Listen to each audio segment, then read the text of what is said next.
안녕하세요. 총알이 귓가를 간발의 차로 스치면서 암살의 위기를 극적으로 모면했죠. 불굴의 의지와 추진력으로 온갖 사법 족쇄를 극복하면서 대선에서 압도적인 승리를 거둬 미국 역사상 두 번째로 징검다리 대통령이 된 트럼프.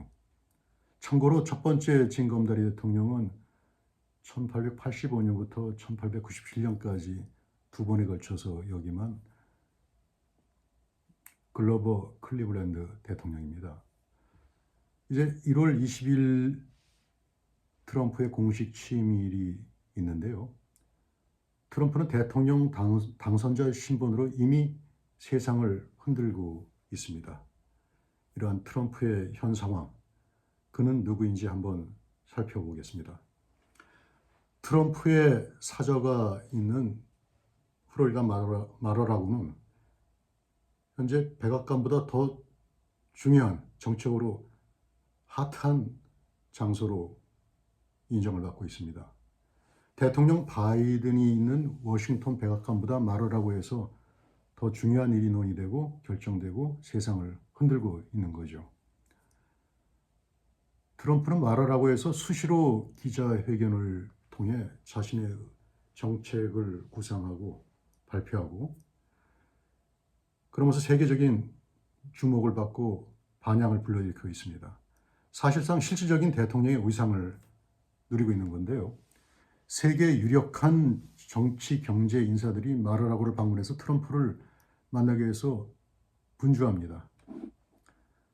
어제 1월 9일 트럼프 대통령 당선인은 공화당 주지사들을 단체로 초청해서 뉴저지 상공에서 정체불명의 비행물체로 시끄러웠던 드론 등 제반 미국의 현안을 토론을 했습니다. 의회에서는 트럼프가 지지해서 재선에 성공한 하원 의장 마이크 존슨과 협력해서 사상 최대 수조 달러짜리 법안을 성사시키기 위해서 동분서주고 있고요. 국경과 에너지 규제 완화 등 이러한 측면에서 획기적인 성과를 지금 거두려고 지금 시도를 하고 있습니다. 아울러 대대적인 조세 개편을 좀 추진하고 있고요. 또 일종의 보편적인 관세를 구상하고 있는데 국가안보와 미국 경제안보의 중요한 부분에 집중해서 전 세계에 대해서 보편적인 관세를 추진하겠다. 그래서 세계가 지금 약간 불안한 눈으로 쳐다보고 있습니다. 국제 정세로 볼 때 트럼프는 엊그제 하마스가 자신의 취임 전까지 인질을 석방하지 않으면 끔찍한 일을 겪을 것이다. 이렇게 최후 통첩을 보내면서 경고를 했습니다. 캐나다 총리 앞에서 공공연하게 얘기하고요. 그린란드 매수를 언급하고 파나마 파병을 공론화하고 있습니다.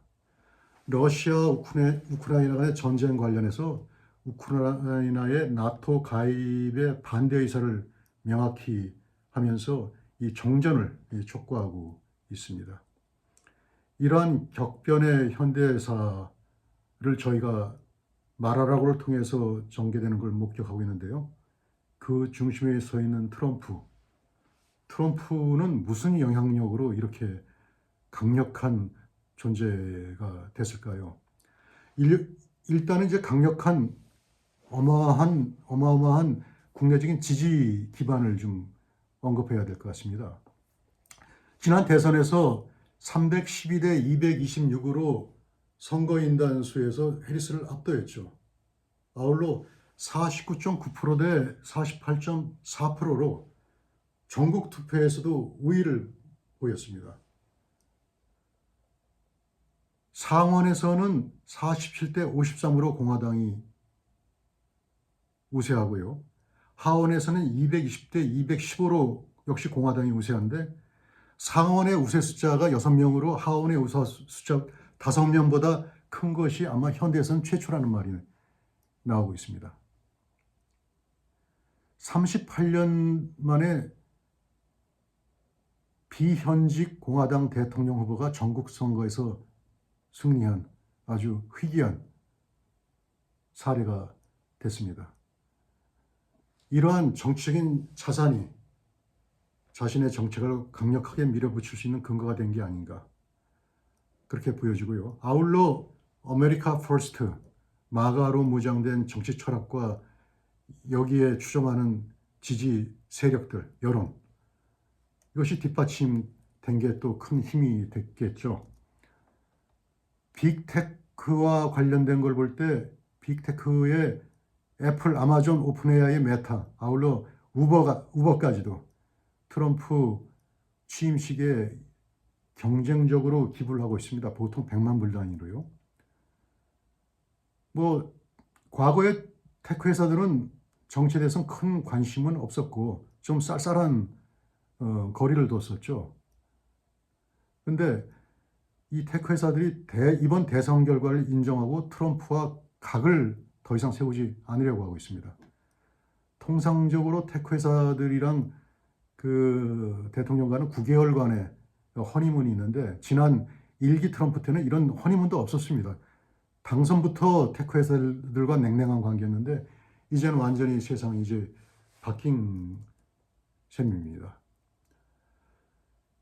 트럼프는 기본적으로 이번 그 2기 행정부를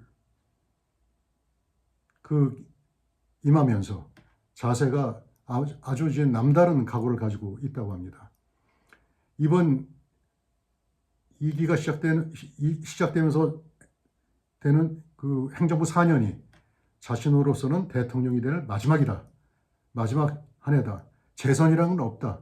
그러는 걸 너무나도 잘 알고 있기 때문에 지난 1기 행정부 때의 경험을 축적을 해가지고 시간을 전략해서 많은 것을 이루려고 노력하고 있다. 그렇게 케빈 맥카디 전 공화당 원내 하원 의장은 평가하고 있습니다. 이 맥카디 하원 의장은 트럼프 아주 측근으로 좀 알려져 있는데요. 맥카디 의장은 트럼프는 말하라고 해서도 가장 밤늦게 자고 가장 일찍 일어나는 그런 축에 속한다고 합니다. 누구에게나 액세스가 좋고 누구나 접근해서 얘기를 할 수 있고 워싱턴 생태에 대해서 지난 1기 행정부 때의 경험을 통해서 누구보다도 정통하기 때문에 앞으로 2기 행정부 때 아주 최대 효율성을 보일 수 있을 것이다. 그렇게 맥카디는 평가를 하고 있습니다. 개인적인 능력 면에서도 빌 클린턴 대통령은 트럼프를 예사롭게 보지 않고 있습니다. 지난 대선에서 빌 클린턴은 해리스 지원 연설을 하러 갔을 때 해리스에게 여러 가지 덕담을 좀 자리가 자리인 만큼 이렇게 했는데 말미에 한마디 붙인 게 있습니다. 민주당이 대선에서 이겨야 되겠지만은 그러나 트럼프를 과소평가해서는 안 될 것이다. 그렇게 얘기를 했는데요. 제가 볼 때 정치고수 클린턴은 당시 이미 이번 대선 결과를 직감적으로 예측한 것이 아닌가. 여기에는 클린턴 전 대통령의 트럼프에 대한 평가가 배경으로 깔린 게 아닌가 그렇게 보여집니다. 어찌됐든 트럼프 당선으로 세상이 바뀐 모습을 이제 실감하지 않을 수가 없습니다. 그렇게 쇄도해 오던 멕시코 국경에서의 국경 난민 행렬은 불법 이민자 행렬은 지금 어디 갔는지 정적조차 볼 수가 없습니다. 마치 수증기가 공중에서 사라지듯이.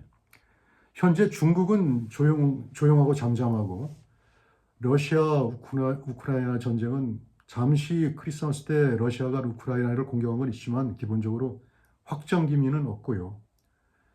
이란을 중심으로 한 중동은 미국과 대화를 하고 싶다는 그런 사인을 보내면서 거의 이제 전쟁과 관련된 미동은 없는 상태입니다. 바로 하던 예멘 반군 집단은 지금 뭐 흔적도 없고요. 미국 내 성조기를 태우는 장면도, 그 어처구니 없는 장면도 뭐 찾을 수가 없는 상황입니다. 전반적으로 그 미국 국내가 안정된 모습을 보이고 있습니다. 아까도 말씀드렸다시피 트럼프는 이제 하마스에게 최후 통첩을 날렸죠. 자신의 취임식 전까지 포로를 석방하라. 그렇지 않으면 각오하라. 이렇게 자신감이 있는 트럼프로 전 세계가 지금 상황이 잠잠해지고 조용해지고 있는 것을 느낄 수가 있습니다. 그럼 트럼프의 성향을 어떻게 봐야 될 것인가? 트럼프는 지극히 현실적이라고 보여집니다. 그에게 일반적이고 보편적인 원칙 같은 거는 없이 모든 거는 상황과 이익에 따라 가변적이다. 그렇게 지금 보여지고 있습니다. 그렇게 평가를 받고 있고요. 개별 협상에 따라 다르고 상황에 따라 상대를 대하는 것이 다릅니다. 일단 상대를 보고 그 상대가 자신을 어떻게 생각하고 자신에게 접근하는지를 보고서 자신을 존경하는지를 보고서 동물적인 감각에 기초해서 그 상대를 어떻게 대할 것인지를 결정하는 그런 모습을 갖고 있습니다. 만약 상대가 자존심을 내세우면서 흥정하는 태도로 좀 영악한 모습으로 협상 이론에 입각해서 뭐 교과서적으로 나온다 그러면 트럼프는 기분이 나빠서 아마 이를 단박에 알아차리고 이거를 내쳐버리는 그런 모습을 보인다는 게 케빈 맥카디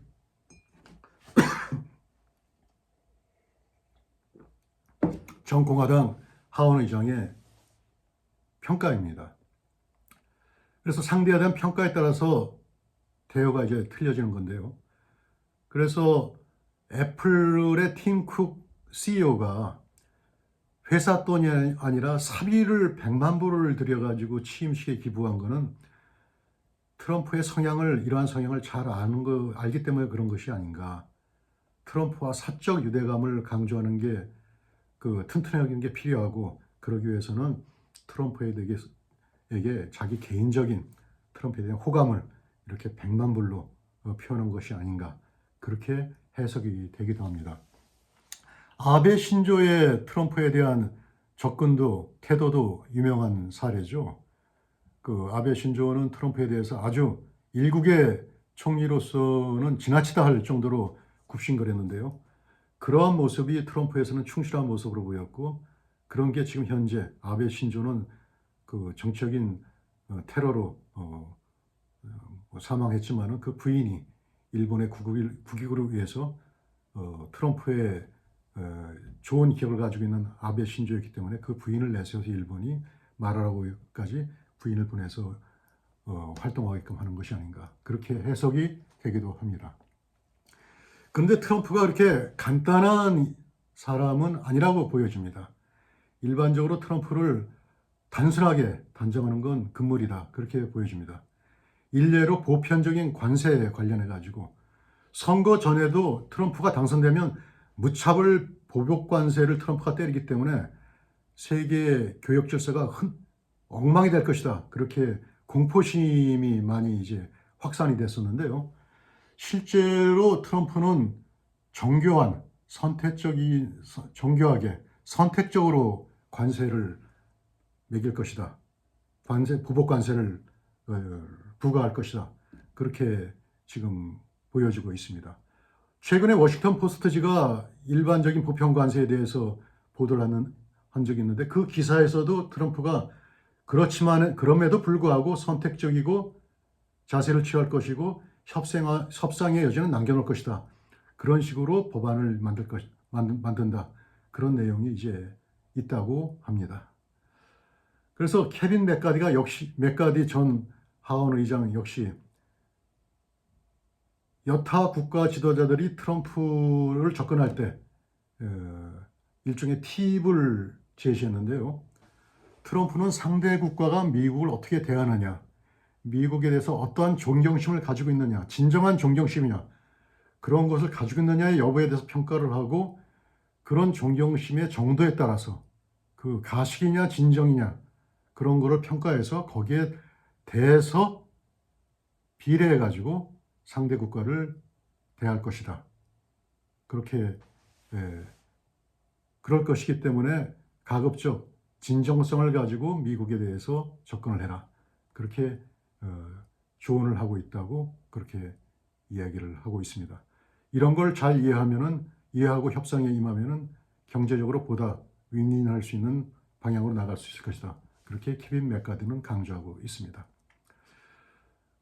이와 관련해서 우리나라 보수 언론들을 잠깐 한마디 한다고 그러면 이미 이제 뭐 트럼프 대선 승리 후 비난 어조는 역시 또 이거 역시 뭐 아지랑이에 뭐 수증기가 공중에 사라지듯이 뭐 다 어디로 숨은 것 같고 없어진 것 같은데요.